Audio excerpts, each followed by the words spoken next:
20 days pledge में solid state में आगे बढ़ते हैं और डिस्कस करते हैं क्रिस्टल डेंसिटी।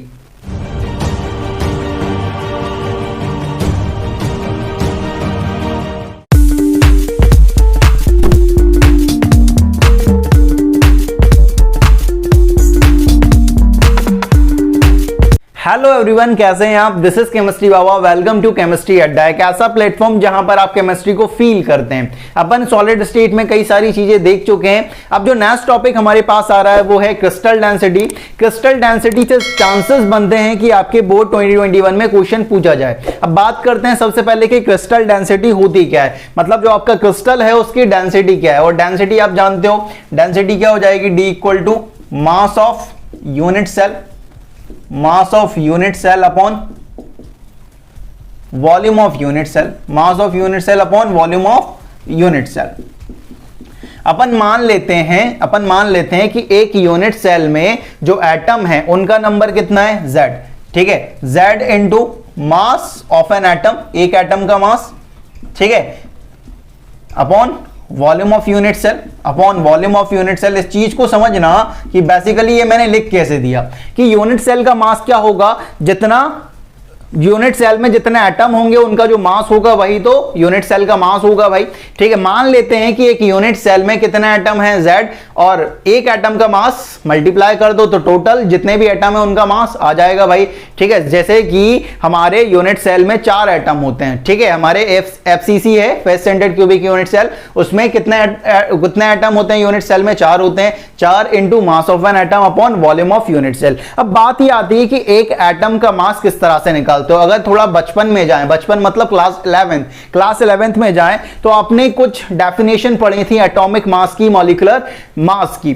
ठीक है, तो एटॉमिक मास या एटॉमिक वेट क्या होता है? एटॉमिक मास मतलब कि Na एटम का जो मास है, Na एटम मतलब 6.023 इंटू 10 की पावर 23 एटम्स को इकट्ठा करो, उनका मास मेजर करो, तो उसको ही मास को आप क्या बोलते हो? Atomic mass. मॉलिक्यूलर मास क्या होता है कि आपके पास 6.023 इंटू 10 की पावर 23 है, वो नंबर के बराबर अगर मॉलिक्यूल्स हैं उनका मास मेजर करो, वो किसके बराबर आएगा?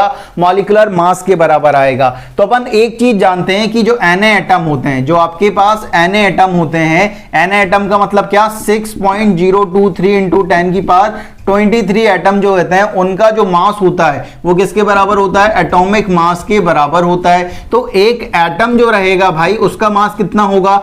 Na एटम का मास इसके बराबर है, तो एक का कितना होगा भाई? कि atomic mass divided by Na। ठीक है, तो यहां पर पुट करते हैं तो डेंसिटी इक्वल टू क्या आ जाएगा?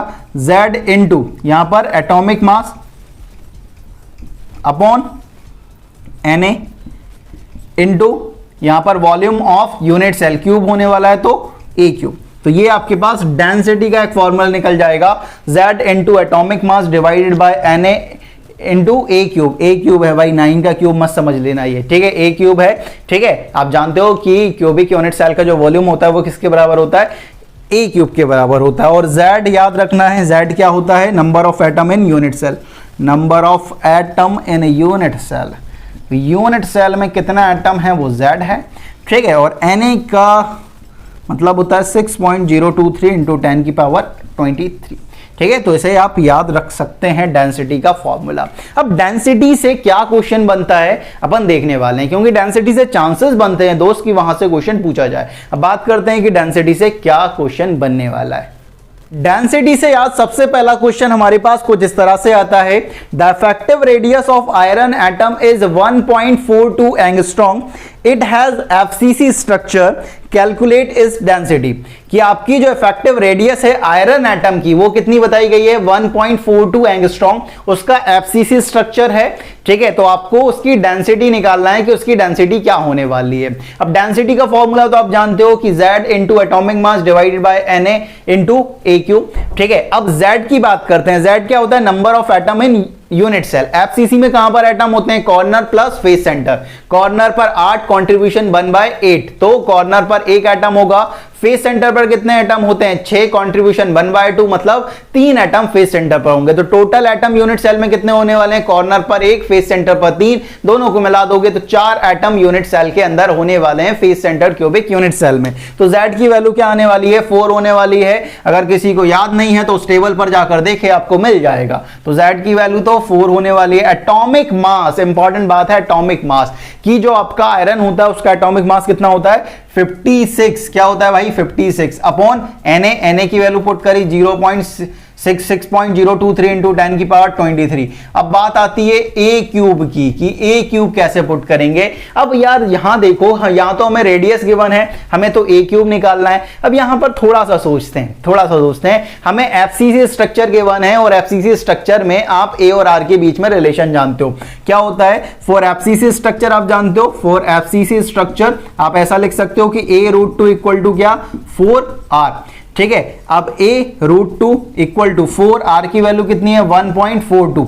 आप जानते हो √2 की वैल्यू 1.42 होती है, तो इससे ये कैंसिल हो जाएगा। तो a इक्वल टू क्या जाएगा? 4 एंगस्ट्रॉम। अब आप एक बात सोचो कि अगर यहां पर a अगर एंगस्ट्रॉम में पुट कर दिया है तो आपकी जो डेंसिटी आएगी वो भाई अलग ही यूनिट में होगी। और डेंसिटी किस में होती है भाई? ग्राम पर सेंटीमीटर क्यूब में या केजी पर मीटर क्यूब में? ये ग्राम पर मोल में है और ये आपके पास आने वाला है सेंटीमीटर में, आपको लेना पड़ेगा। तो यहां पर आप ऐसा लिख सकते हो कि एंगस्ट्रॉम इक्वल टू 10 की पावर -8 सेंटीमीटर। अब यहां पर a क्यूब कर दोगे आप तो a क्यूब की वैल्यू कितनी हो जाएगी? 64 इंटू 10 की पावर -24 सेंटीमीटर क्यूब। तो यहां पर वैल्यू पुट कर दो, तो density equal to 4 into 56 divided by 6.023 into 10 की पावर 23, ठीक है, इंटू 64 इंटू 10 की पावर -24।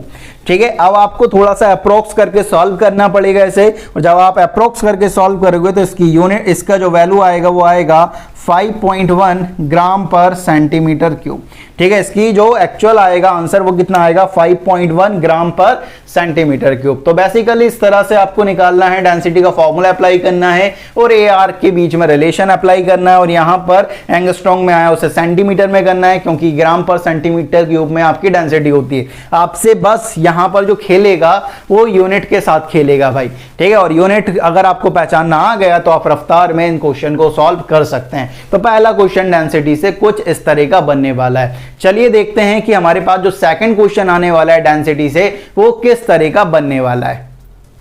नेक्स्ट क्वेश्चन यार डेंसिटी से हमारे पास कुछ इस तरह से आता है। Element A molecular weight 100 gram per mole form BCC crystal. The density of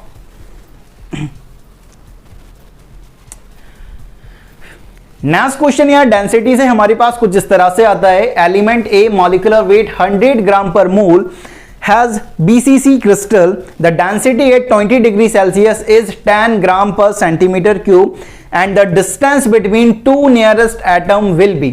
ठीक है, दो नियरेस्ट एटम के बीच की जो दूरी है वो कितना होने वाला है? नियरेस्ट डिस्टेंस आपको फाइंड करना है। आपको मॉलिक्यूलर वेट ए का गिवन है 100 ग्राम पर मोल, डेंसिटी आपको पता है 10 ग्राम पर सेंटीमीटर क्यूब, आपको बताया गया है बीसीसी स्ट्रक्चर क्या है। अब आप जानते हो कि नियरेस्ट डिस्टेंस क्या होता है? नियरेस्ट डिस्टेंस होता है आपके पास, नियरेस्ट डिस्टेंस की अगर बात करें तो नियरेस्ट डिस्टेंस होता है आपके पास कितना? 2r। तो आपको यहां पर 2r निकालना है। अब डेंसिटी के फॉर्मूले में r नहीं होता है लेकिन a जरूर होता है। अगर आप a निकाल लेते हैं और a और r के रिलेशन से अगर 2r आप निकाल लेते हैं तो नियरेस्ट डिस्टेंस आपके पास आ सकता है। तो डेंसिटी का फॉर्मूला अप्लाई करेंगे, density equal to z into यहां पर मॉलिक्यूलर वेट ले लेंगे upon Na into a cube. ठीक है, अब यहां पर थोड़ा सा देखते हैं डेंसिटी कितनी है? 10। Z कितना होने वाला है? बीसीसी स्ट्रक्चर है, बीसीसी में कॉर्नर पर, तो कॉर्नर पर एक एटम होगा और बॉडी सेंटर पर भी एक एटम होगा। तो Z की वैल्यू कितनी आ जाएगी? 2। मॉलिक्यूलर वेट कितना है? 100 अपॉन Na की वैल्यू 6.023 इंटू 10 की पावर 23 इंटू ए क्यूब। ठीक है, अब यहां पर अगर अपन कैंसिल करना चाहें तो इसे अपन 10 टाइम कैंसिल कर सकते हैं यार। ठीक है, और यहां से अपना कितना बार कैंसिल हो जाएगा? अगर 6.023 को लगभग 6 मानते हैं तो ये हमारा 3 टाइम कैंसिल हो जाएगा। तो 10/3 है। ठीक है, और ये 10 की पावर -23 ऊपर आ जाएगा, तो a क्यूब इक्वल टू क्या आने वाला है 3.33 इंटू 10 की पावर -23। तो अपन a क्यूब को ऐसा लिख सकते हैं कि 33.3 इंटू 10 की पावर -24। अब a अगर निकालना है तो ये कितना है भाई कि 33 है। अब अगर a निकालना है तो इसका क्यूब रूट लेना पड़ेगा। अब थोड़ा सा सोचते हैं कि अगर हम यहां पर 3 लेते हैं तो 3 का क्यूब कितना होता है 27, 4 का कितना होता है 64, मतलब यहां से 3 से थोड़ा सा ज्यादा आ रहा है। तो अपन ऐसा मान सकते हैं कि जो a जो आने वाला है वो कितना आने वाला है लगभग 3.2 इंटू 10 की पावर -8 आपके पास कितना आएगा सेंटीमीटर, क्योंकि ये ग्राम पर सेंटीमीटर क्यूब में है। तो a आपके पास ये आ गया भाई। अब लेकिन a नहीं चाहिए, आपको नियरेस्ट डिस्टेंस चाहिए, और आप BCC स्ट्रक्चर है और आप जानते हो कि 4 BCC स्ट्रक्चर आप ऐसा निकाल सकते हो क्या कि आपके पास a√3 इक्वल टू क्या होता है 4r। तो आपका जो 2r होगा वो किसके बराबर हो जाएगा a√3/2, और a की वैल्यू कितनी है आपके पास 3.2 इंटू 10 की पावर -8 इंटू क्यूब की वैल्यू √3 की वैल्यू 1.73/2। तो ये कितना हो जाएगा भाई 1.6 इंटू 1.73 इंटू 8। तो आप जब 2r की वैल्यू सॉल्व करोगे तो उसका जो आंसर आना चाहिए वो आना चाहिए 1.6 इंटू 1.73 इंटू 10 की पावर -8, और इसे आप आराम से सॉल्व कर सकते हैं। तो बेसिकली आपको अप्लाई क्या करना था, आपको डेंसिटी पता थी, डेंसिटी से a निकाला, a और r के बीच में रिलेशन देखा, फिर वहां से 2r निकाला, क्योंकि नियरेस्ट डिस्टेंस क्या होता है भाई आपका 2r होता है। तो कुछ इस तरह से आप इसे सॉल्व कर सकते हैं, इसे आप सॉल्व कर लीजिएगा, आपके पास आंसर आ जाएगा दोस्त, ठीक है। तो ये बेसिकली इस तरह से ये आपके बस फॉर्मूले और आपका कितना कैलकुलेशन, आपका दिमाग कितना चलता है वो आपको टेस्ट करेगा, यूनिट में फंसाएगा, मैं दोबारा बोल रहा हूं, ठीक है। तो यहां पर डेंसिटी से ही इस तरह के क्वेश्चन बनने वाले हैं भाई। तो ये बात हुई क्रिस्टल डेंसिटी की। तो इस वीडियो में इतना ही, मिलता है नेक्स्ट वीडियो में, तब तक के लिए पढ़ते रहें। जय हिंद, जय भारत।